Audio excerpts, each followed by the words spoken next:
Dewey Mason in the building, Skeleton Mason in the building, fitted. Mike Up Mason in the building, fitted. What's good with y'all boys? Hope y'all boys doing good, cause you feel me, chat. We chillin' today, we on some calm shit. So basically, when I reacting to 10 Brazilian musicians, boy, that destroyed their careers. Basically, that's the title of the video that I'm reacting to, boy. So, with that all being said, boy, let's start what's going. What's going? What's going, dog? Why am I talking like this? Let's stop what's going. That's what I'm trying to say. Shit. Boy, see when I'm tired, boy. I can't even speak English properly, boy.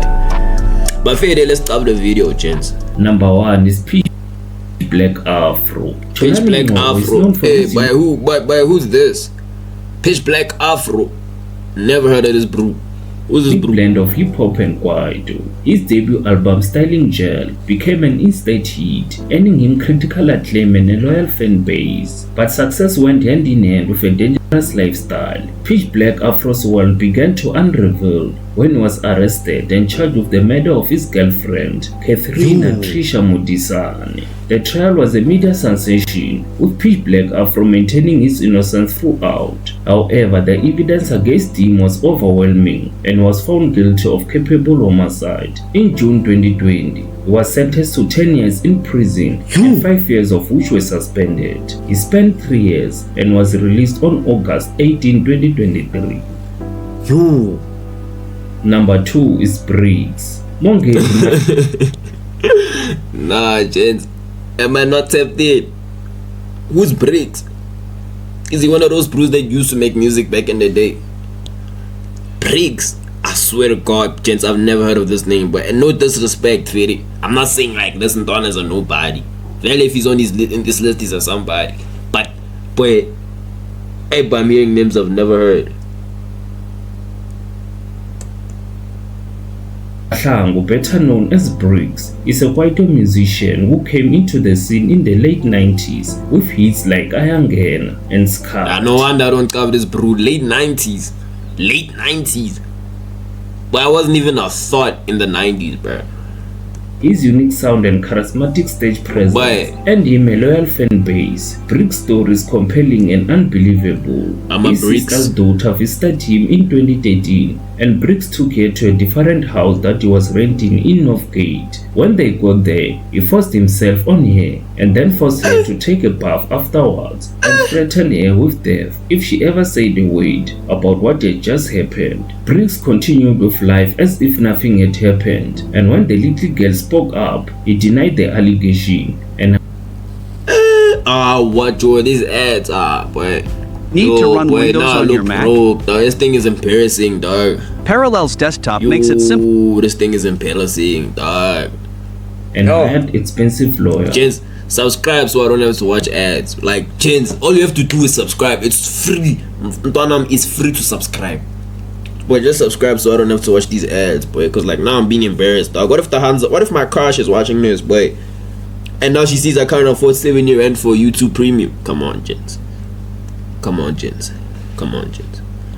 Come on, gents. Help a brother, boy. After I ran out of money trying to prove his innocence while knowing very well that he did it, the judge finally found Briggs guilty on all charges and sentenced him to 15 years in prison. The girl he assaulted was just 15 years and Briggs was 32 years old. Oh, he was 32 and the girl that he assaulted was 15.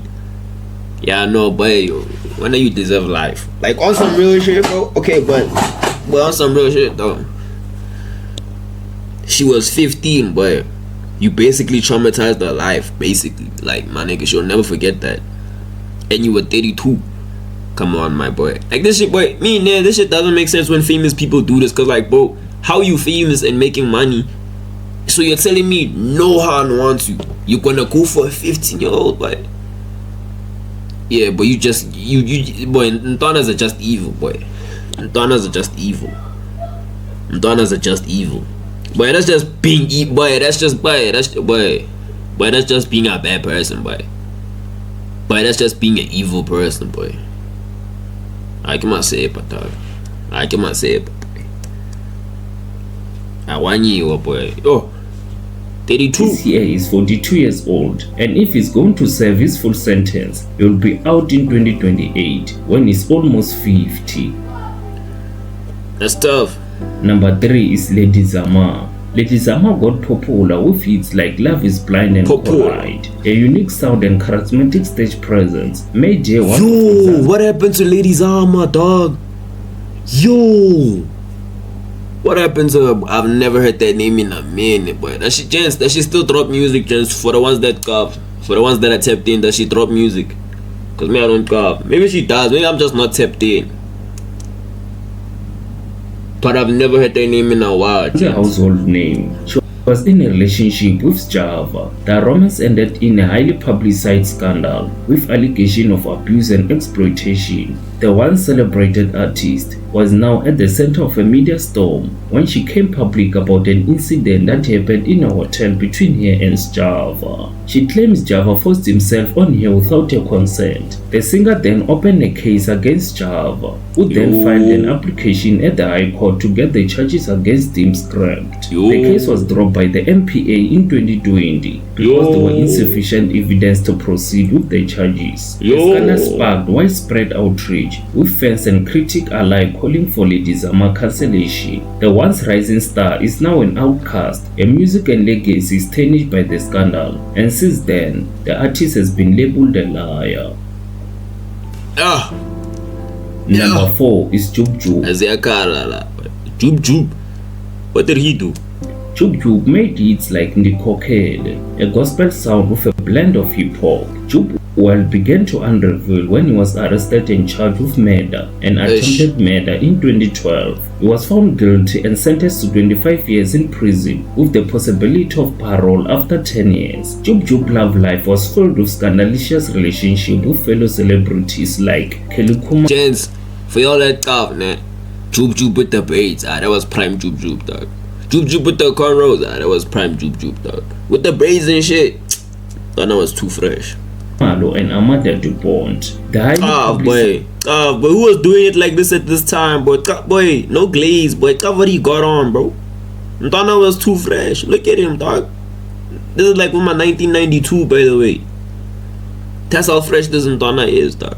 His affairs and subsequent breakups further tarnish his reputation. For nearly a decade, Jub Jub languished in prison, a shadow of his former self. The once celebrated artist was now a convicted criminal, forced to confront the consequences of his action. In 2017, Jub Jub was released from prison after serving 4 years, 1 month and 1 day of his sentence. Number 5 is Zola 7. Born Bonginkosi Dlamini, better known as Zola 7, gained national recognition when he starred in television series Yizo Yizo. His brilliant action skills brought him a loyal fan base and critical acclaim. His fame grew, so did his wealth. Zola became one of the highest paid artists in South Africa, landing lucrative deals and performing at sold-out shows. He lived a life of luxury, with a mansion, fancy cars and a reputation for extravagance. But success went hand in hand with reckless spending and poor financial decisions. Zola 7 empire began to crumble with debts piling up and brand deals disappearing. He faced legal troubles and personal struggles and a dwindling fan base. As his finances imploded, Zola 7's career suffered. Brands dropped him, shows were cancelled, and his reputation was tarnished. He went from a That's tough. Celebrated artist to a cautionary tale of access and mismanagement. Let me check something. Today, Zola 7 is a shadow of his former self, but is working towards his redemption. He's rebuilding his life, his finances, and his career, serving as a reminder that even in the darkest moments, there is always hope for a second chance. Yeah, I'm back. Relax. Hey everyone, Brian with the Reporting Hub here. Today we are going to talk about these ads.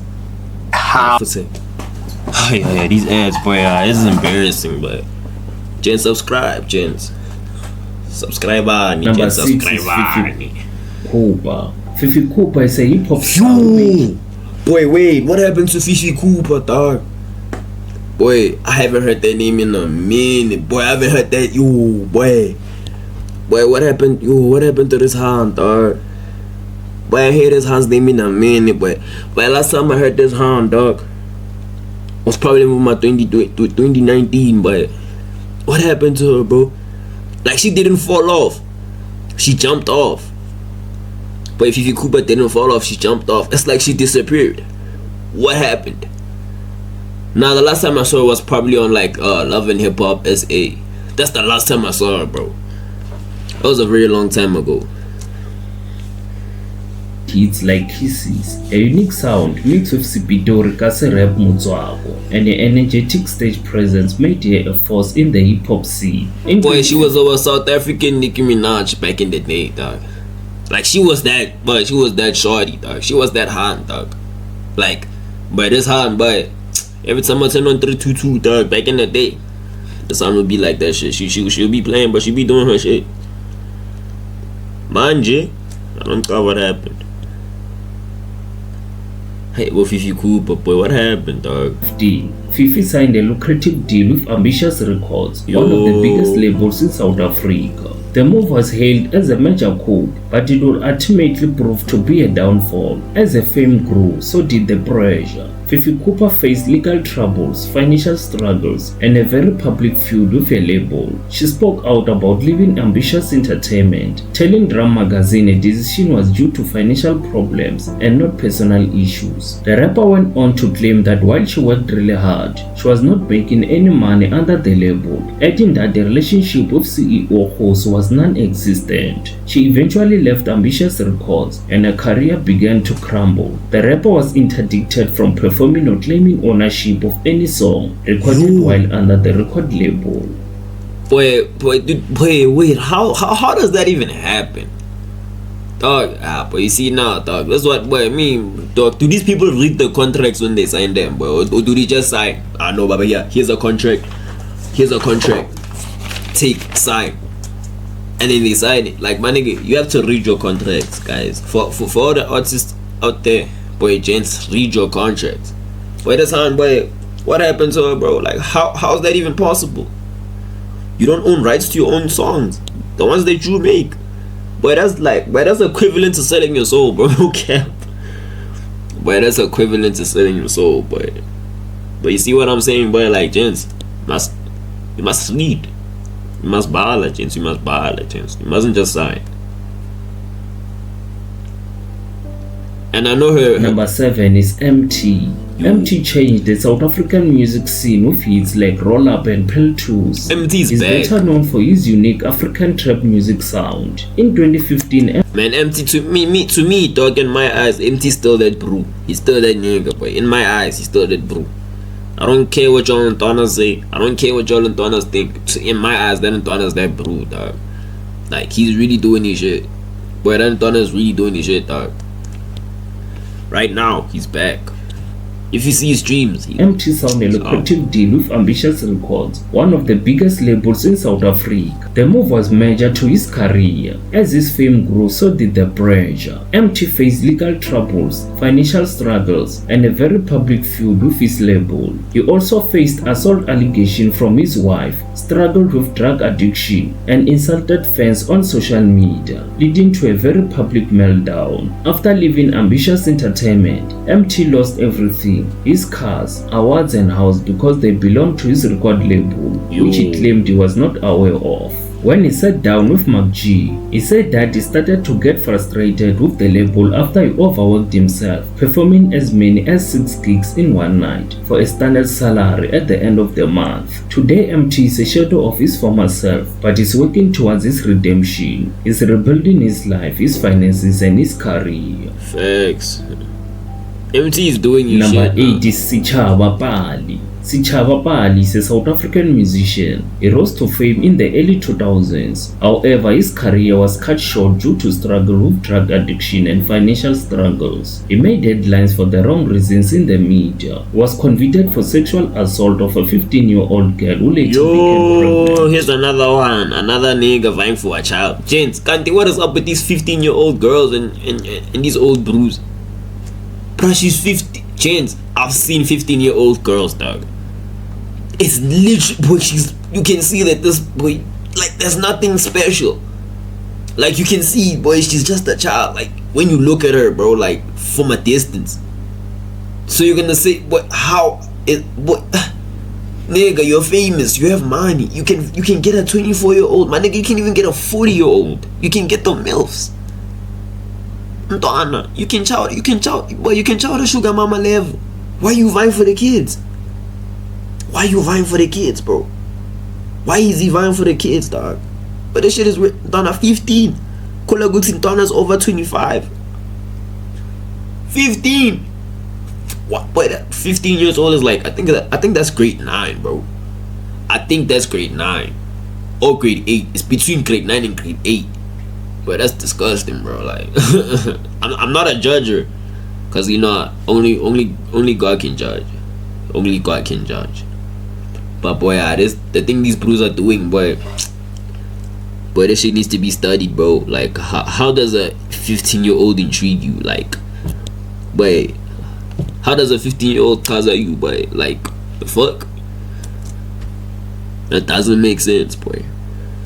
Doesn't make sense. He was heavily ridiculed by the media. There's been a fair amount of publicity in the tabloids concerning his controversial lifestyle, including his drug and alcohol addiction and his disputes with his record label and event organizers. The musician had an interview with SABC where he poured out his heart about his struggles, faith and bid to reclaim his throne. Following a 5-year break from the music scene, he revealed that his downfall was caused by signing a contract with music producer Tshepo Zimande without reading it. Undoubtedly, Sitjhaba has not had it easy in the limelight, but is promising a major comeback soon.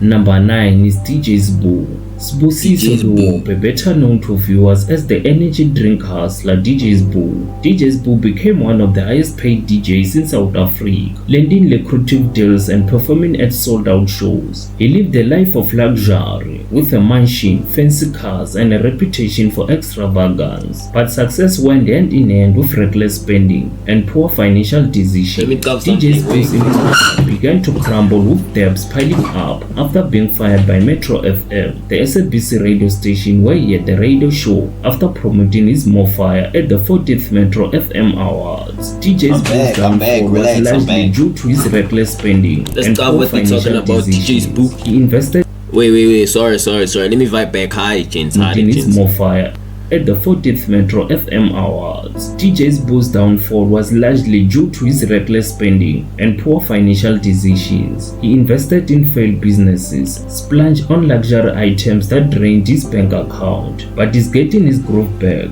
After almost a decade away, DJ Sbu is back on radio. He joined Radio 2000 New Breakfast Show.